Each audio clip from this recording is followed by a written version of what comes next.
I see before me three questions for this evening's Brains Trust, and all of them pertain to one or other aspect of science and technology. I am not surprised that it should be so, because the common man all over the world is scientifically and technologically minded these days. And I think the 20th century will go down in history as the first century which has reached unprecedented heights in the field of science and technology. And it's good that that world trend is reflected among the listeners of Radio Pakistan. The first question has been asked by Mr. Abdul Hassan Rizvi of Nazimabad, Karachi. His question reads, is it possible that in the next few years the average lifespan of a human being will be considerably increased? This is a question which is commonly discussed in private life by various individuals and families and groups among friends, and now you're going to have the benefit of the views of two of Pakistan's top experts in the field of science and technology on this particular question. I would first of all request Dr. Salim-uz-Zaman Siddiqi. Dr. Saab, you just returned from an extensive tour of Europe and the Middle East. Would you kindly let us know what are your observations and what are your views on this question? Mr. Allana, first of all, I would like to absolve myself of the title of an expert, because certainly this is a problem which relates more to the forum of medical profession in my own field, is alkaloidal chemistry, which somehow is in a broader way linked up with many of the problems associated with human health. Anyhow, the main thing to consider in this context is that nothing very exciting can happen one way or another in the next few years. One can say that in the course of the current century, to which we have already referred, the lifespan, the expectancy of life has very greatly increased. Perhaps even here in the in the developing countries or underdeveloped countries, it has gone up, I believe, from something like 20 to 35 or even 40. Whereas in the advanced countries, it is much, much higher. We might think how all this has happened. There are so many complex problems involved in health, in the various sectors of health, that is not so easy to dilate on each one of them at any length. But one thing should be very much kept in mind, I believe, that we have to recognize that both mental and physical hygiene are of very great consequence to the maintenance of health. And that is why the expression psychosomatic origin of diseases is being very much talked about these days. To start with, I think a great breakthrough came up in the first 2 decades of the century through the advent of chemotherapy, meaning thereby the use of certain synthetic drugs for the treatment of various human diseases, particularly those of which originate through fungal action or bacterial action. Then this was followed by the discovery of so many vitamins, vitamin A, B, C, D. I think the number goes up to something like P and K. It was around the third decade of the century that hormones were discovered, and they have played a very great part in the correction of various human ailments. During the Second World War came up the antibiotics, by which is meant the certain metabolic products which are obtained, which are of bacterial or fungal origin, and which have very strong action in stopping the growth of certain bacteria, for instance, cocci and so on and so forth, staphylococcus, streptococcus and so on. I might in this context also refer to the sulfur drugs, which I believe are staging a comeback in the sense that I have found many of the medical profession giving preference now to sulfur drugs, because it is, I believe, Dr. Shafqat Siddiqi, you would agree that certain bacteria have a way of getting immune against antibiotics, which doesn't happen so easily with sulfur drugs. Well, all this work goes along, and particularly the highest concentration of effort now is against in finding out drugs which will have certain curative action against cardiovascular diseases and cancer, because these are killers number 1 and number 2.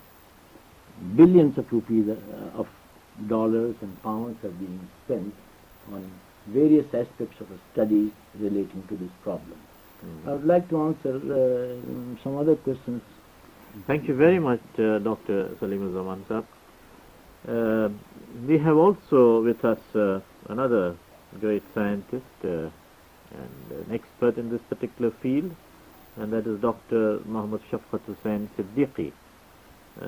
Dr. Shafqat Hussain, what would be your views on this question?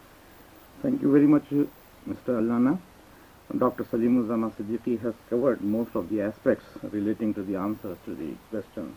Number 1, the longevity of human life is related to, on the one hand, as Dr. Salim-uz-Zaman Siddiqi has just pointed out, on the healthy practices of hygiene. Improved public health procedures and improved hygienic practices have increased lifespan of human beings even in our days. And the discovery of the so-called wonder drugs and life-saving drugs have also contributed to minimizing the incidence of diseases and thereby resulting in the increase of human life. Another aspect of the longevity of human life is the intensive studies which are going on these days on the actual process of aging, what actually happens metabolically or physiologically to human organism while he is aging. The interrelationship of enzymes and hormones as the important agents in stimulating the metabolic processes has a very important bearing on the longevity of life. So from both these ends, from the aging process itself and also from the practices of hygiene and public health, lifespan of human beings is bound to increase. Thank you very much, Dr. Shafqat Hussain. I think that in most of the European languages, there is a common sort of a proverb which says if they find an old man, oh, he is very lucky, he has reached the biblical age of 70, which means 70 years. So from this it is clear that from the days of the Bible, which means over 2000 years almost, people believed that it was difficult for any normal human being to reach the age of 70. And now 70 years is considered to be an age when a man is still young. And we have an instance before us in this studio, Dr. Salim-uz-Zaman Siddiqi, who is, I think, possibly very near the biblical age. But he's younger than I am, who is much younger than him in years. It certainly is. And that's the aspect. And I think that the question, by far and large, is right, that as time advances, as the march of science and medical science is progressing from strides, with rapid strides, the life expectancy in all countries is rising. But Dr. Salim-uz-Zaman was quite right when he said that he doubted the wisdom of the use of the word in this particular question, next few years. Now, few years might mean 5 years, it might mean 10 years, and that's a period which is almost like the flash of a glowworm insofar as the benefits of medical science are concerned in their application to men all over the world. So that's quite true. And then the other word with which I personally feel that the questioner has made a mistake in using is considerably increased. Now again, considerably would be a relative term. Does he mean that a normal human being would live 100 years considerably? That of course I think is rather far-fetched. But certainly, if the advance of medical science is kept up as it has during the last 30, 40, 50 years, then life expectancy would increase. I might share with you an interesting personal incident which happened to me while I was in New York last time. I met one of the greatest authorities in the world in the field of cardiology, Dr. Charles Friedberg in New York.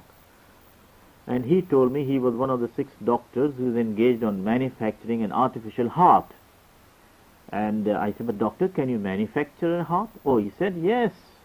I quite visualize the time when you can walk into a shop and buy a substitute heart.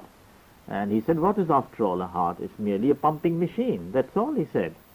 And he told me a very interesting thing. He says, you know, that I visualize the time when people all over the world will walk into chemist shop and buy all sorts of human parts of the human body, except, he said, possibly the liver and the kidney because there are chemical combinations, etc. But that was very interesting, and I thought that possibly we are coming towards a stage when that might as well be true. Dr. Saab, you said one or two things which I might like to raise so that you could kindly explain. You said that the sulfur drugs were staging a comeback. Now, it would mean then that the sulfur drugs at a time were in extensive use, then they got out of use, and now they are being used again. Would that be true? And number 2, you have said about the heart cardiological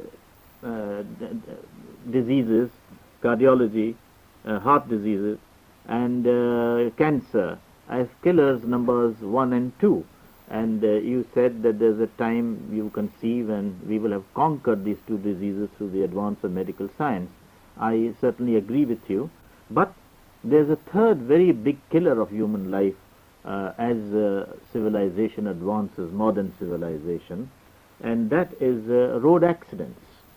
And I don't think the control of road accidents has anything to do with medical science, but it may be that we might have saved human lives in heart diseases and cancer, but lose more lives due to road accidents. What would be your views, Dr. Saab? Now I shall take the question seriously.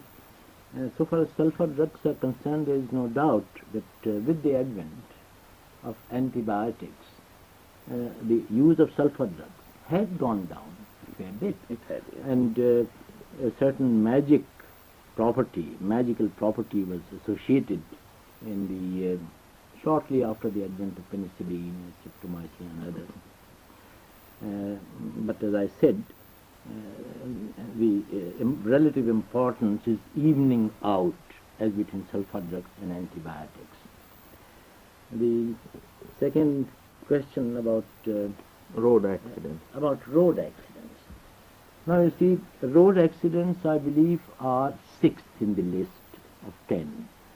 And suicide comes 4th or 5th. Horrible. And That's horrible. And really the funny part of it is that the suicide rate is highest in the most well-to-do countries. Yes. For instance, you will have heard that in Scandinavian Sweden countries, and yeah. in Scandinavian countries, particularly Sweden and in Switzerland, it is very high. So these are things which thus medical advance cannot take care of fully. As I right in the beginning pointed out, there are psychosomatic origins of diseases, and the psycho part of it is the most important. And the pace of life also, after all, it doesn't matter. The span of life doesn't mean that you have lived 100 years or 70 years, but how actively you have led it. See? Living is not just existence. Quite true. That is also a point which has to be taken into consideration. Thank you very much. Dr. Sahab, Dr. Shafqat Hussain, may I pose a question to you, or a question or two? Please do. Could you tell us from your personal experience, I have a personal experience of it too, whether life expectancy in our own life period has increased? For instance, when the British left us, what was the life expectancy in Pakistan, and what do you think is approximately life expectancy now? The other question is, now that you are at the top, as the head of the Department of Science and Technology in our country, do you think that the benefits of modern science as it advances are adequately applied in our country, or do they take a long time? And therefore, while the world might benefit and reach higher expectancy spans, our country may not. The third question would be, and that is because Dr. Salim-uz-Zaman Sahab talked about suicides in the Scandinavian countries and Switzerland. I personally feel, and you may disagree with me, that we have reached a state of automation, and which leads again to tremendous amount of leisure, much more than the generations before us ever knew. And possibly man has not yet learned to live with so much leisure and so much prosperity, and therefore, before his time is over, he would like to bowl himself out. What do you think, Dr. Sahab? Well, Mr. Allana, statistical evidence definitely indicates that life expectancy of human beings is increasing in all the countries. So it is not wrong to say that even in Pakistan, life expectancy has increased over the past 20 years. Regarding your second question about the application of science, this whole procedure with which Dr. Salim-uz-Zaman Siddiqui has been associated over the past 20 years is so complex that in Pakistan people haven't come to realize the benefits of the application of science yet to its full extent. There are a number of hurdles in the application of results of research for commercial utilization. And any scientific discovery takes a long time before it goes into commercial production, or it goes to the public use. And therefore, we can say that insofar as life expectancy is concerned, it takes a long time before the discoveries of medical sciences or sciences in general find their applications in our country. Thank you very much. I think we have taken enough time. Shall we go over to the next question? Yes, please. The second question is from Mrs. Farida Zubairi of Nazimabad, Karachi. She has sent a very interesting but topical question. The question is, will atomic energy in time to come completely replace conventional fuels such as petroleum and coal as sources of power? And I think, Dr. Shafqat Hussain, you would adequately be able to answer this question. Well, as far as Mrs. Zubairi's question relating to in time to come and complete, I am not quite sure whether it would be really possible for the nuclear energy to completely replace conventional sources of energy in time to come. But one can definitely say that the conventional sources of energy like petroleum, coal, and even gas have limited stocks insofar as the global earth is concerned. And eventually this stock will be exhausted one day. But compared with these conventional fuels, nuclear fuels like uranium and plutonium are very good sources of energy. The energy locked up in the tiny atoms of uranium and plutonium is so much that a small quantity of uranium or plutonium would be enough to replace a large quantity of coal or oil or natural gas. But even uranium and plutonium, being of earthly origin, have their limitations. They will eventually be exhausted. In my opinion, eventually solar energy will replace all kinds of conventional energy sources. Thank you very much. Dr. Salim-uz-Zaman, sir, what are your Would views? you say all kinds? There will be room, there will be a better husbanding of resources, let us say. Hydroelectric as a source of energy will continue. So will perhaps coal and petrol be better preserved and used only in such sectors where it has certain advantages over the other sources of energy.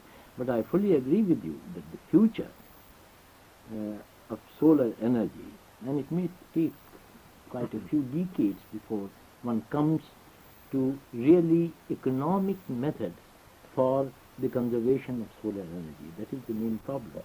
And a great deal of work is at present being done all over the world, not so much with us. And although the fate of the East will depend largely on solar energy coming into its own, because in the so-called developing countries we have a good deal more of it than in the advanced countries of the West. But don't you think, Dr. Saab, that the same thing applies to petroleum stocks of the world, that most of the petroleum stocks of the world are in the developing countries? Yes, a good bit, but America also is very rich in petroleum resources, there's no doubt about it, and the development of nuclear energy, so far as that is concerned, the Western countries have a good deal more of potential, technological potential than we can hope to have. Thank you very much. In decades to come. Thank you. May I make an observation on this? When I read this question, sort of a simile struck my mind. You know that we have made tremendous advances in the field of communication and transportation. For instance, what was considered to be speed 50 years ago is snail's pace now, when we have jets which are possibly going to fly at a speed of over 1,000 miles. So I thought of the days, say thousands of years back, when the bullock cart was the only means of communication and transportation. Now, in spite of the advances we have made in speed and developing means of transportation, yet the bullock cart continues to hold its field. And in many villages, far-off villages, in particularly developing countries, and traveling extensively in the countryside of America, I have seen even animal transportation in America, which boasts itself to be probably the greatest advanced country in the world. So I was wondering whether two of you who are experts would agree that even when solar energy and atomic energy are brought into play in human life, coal and power and hydroelectric power as developed from water will continue to play their part. And if you think that they will not, or that they would be completely eliminated, what do you think would be the use of coal and petrol and water resources then, Dr. Shafqat Hussain? Well, as long as coal and oil and gas will be available, they will be used, no doubt. They will not be simply left out to remain under the ground. And the hydroelectric source of energy will continue to be used because that is the most economical source of energy. The application of solar energy or nuclear energy to the exclusion of conventional fuel sources will only be possible when the present stocks of coal, gas and petroleum are completely exhausted. Thank you very much. Dr. Salim-uz-Zaman, would you kindly enlighten us? You see, I might tell you that as an organic chemist, it hurts me when any organic matter is just burnt up. There will be other users, and I had pointed it out before, that there will be a better husbanding of all these resources, and one of the ways in which these organic fuels can be used. Would you kindly illustrate better husbanding in the case of coal, for instance? You see, coal and petrol can be used for the production of even food materials, fats and proteins. A great deal of work, as you know, is being at present done for the conversion of petroleum, not only into petrochemicals but also into proteins. And the future food situation will be better taken care of if many of these resources are diverted towards the production of food than production of synthetic food rather than burning up. If I may mention, Mr. Allana, in our laboratories we are trying to convert petroleum and kerosene oil into proteins, which will be useful for human beings. But please don't tell me that it is it is petrol and I am taking in protein, because I might protest. Dr. Shafqat Hussain, you said that the stocks of petrol and coal will one day be exhausted. Now, could you as a scientist take a peep into the future? When do you think that such a horrible eventuality may arise? It will take several centuries before that situation arises. Would you agree, Dr. Yes, it might, but what are several centuries in the lifespan of humanity? Now, shall we go over to the third question? We have only 1 or 2 minutes left. The third question is from Mr. Asghar Salim of Garden Road, Karachi. Is the present pattern of teaching of science in Pakistan satisfactory for the production of creative scientists and for enabling Pakistan to progress rapidly in the fields of science and technology? Is rather a very elaborate question, covers many fields rather than only one field, but I might as well request Dr. Salim-uz-Zaman to say, what do you think is the standard of teaching of sciences in Pakistan, Dr. Saab? Well, I don't know how many minutes. Well, about a minute. Oh God. About a minute. It's such a highly complex problem that I would suggest it might be taken up some other time, perhaps next month or so. And it is a very important question that has been posed, and we shouldn't just let it be pushed aside. But no justice will be done. No justice can be done to it, because we have to discuss this problem at various levels of teaching and education, because it is education at the base, education at the top level, in the middle sector, all that holds together. Well, I hope this question will be put in a precise manner to pinpoint the standard of teaching of sciences in the colleges and universities of Pakistan, and not thrown as a general question with several other aspects thrown in. Thank you.